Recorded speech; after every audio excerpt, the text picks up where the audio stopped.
देखिए, इंडिया गठबंधन की बिल्कुल एक लहर चल पड़ी है। जिस तरह से हम मुद्दों को लेकर के गए थे जनता के बीच में, और वहीं पे हमने बताया कि एनडीए गठबंधन किस तरह से अपने वादे को पूरा नहीं किया। उन लोगों ने क्षेत्र में कोई काम नहीं किया है। उनके 40 में से 39 सांसद वहां से जीत करके जाते हैं और कोई काम नहीं हुआ। बिहार को स्पेशल पैकेज नहीं मिला।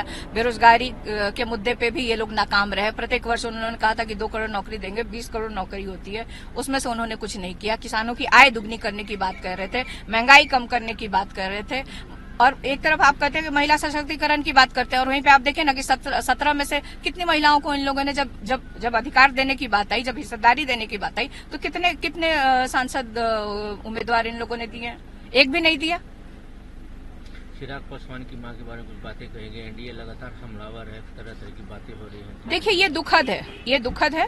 किसी भी दल में जो महिलाएं हैं उनके प्रति अभद्र टिप्पणी नहीं होनी चाहिए, किसी के भी द्वारा नहीं होनी चाहिए। लेकिन मैं एक चीज आपके माध्यम से प्रधानमंत्री जी से और भाजपा के जितने भी और एनडीए गठबंधन के जितने भी नेता हैं, और चिराग पासवान जी से भी मेरा एक प्रश्न होगा कि चिराग पासवान जी, आपका मुंह उस समय बंद हो गया था जब सम्राट चौधरी ने पिता और पुत्री पे, मेरी बहन और मेरे पिताजी के ऊपर इस तरह की अभद्र टिप्पणी की थी, तो आपको तब तकलीफ नहीं हुई थी? तब आपने क्या रिएक्शन दिया था? क्या कार्रवाई करने के लिए प्रधानमंत्री जी को कहा?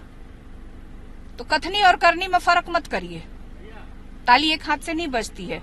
तो मैं यही कहना चाहती हूँ कि सम्मान किसी भी दल की महिलाएं हो, खास तौर पे देश की कहीं की भी महिलाएं हो, उनके प्रति किसी भी अभद्र टिप्पणी का प्रयोग किसी को नहीं करना चाहिए, और ये निंदनीय है, और मैं इसकी घोर आलोचना। पीएम आते हैं, चाहे दिल्ली से जो लोग आते हैं, उनको 2 ही चीज दिखाई देता है, आरजेडी और जंगल राज। लगातार हमले हो रहे हैं आरजेडी पे, जंगल राज की बात वो लगातार फिर से कर रहे हैं लोग। देखिए, प्रधानमंत्री जी 10 साल में कुछ किए नहीं, तो अपनी नाकामी छुपाने के लिए इस तरह की बात करते हैं, आरजेडी पे भाषण देते हैं। बट आरजेडी पे भाषण देने से बेरोजगारी दूर हो जाएगा, महंगाई कम हो जाएगी, किसानों की आय दुगनी हो जाएगी,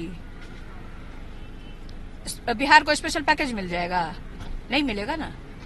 वो कब मिलेगा? जो आपने वादे किए थे उसको आपको पूरा करके दिखाना है।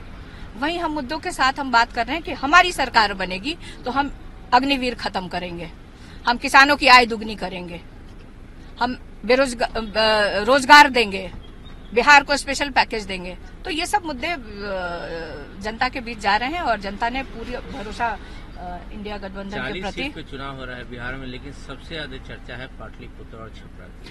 देखिए, ये क्योंकि परिवार के सदस्य यहाँ से लड़ रहे हैं, इसलिए इसको एक चर्चा में हमेशा बना रहता है, और कोई बात नहीं है। जैसे आम 40 सीटें हैं लोकसभा की, उसी तरह से ये भी हैं। हम लोग भी प्रत्याशी हैं, हम लोग भी चुनाव लड़ रहे हैं, ऐसी कोई बात नहीं है।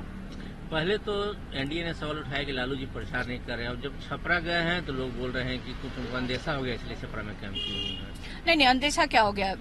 राष्ट्रीय अध्यक्ष की वो कर्म भूमि रही है छपरा, वहां से वो चुनाव लड़ते रहे हैं। छपरा के लिए उन्होंने बहुत कुछ किया है डेवलपमेंट पे। जब वो रेल मंत्री थे, उन्होंने फैक्ट्रियां वहां पे दी है, तो और क्यों नहीं जाएंगे राष्ट्रीय अध्यक्ष जी?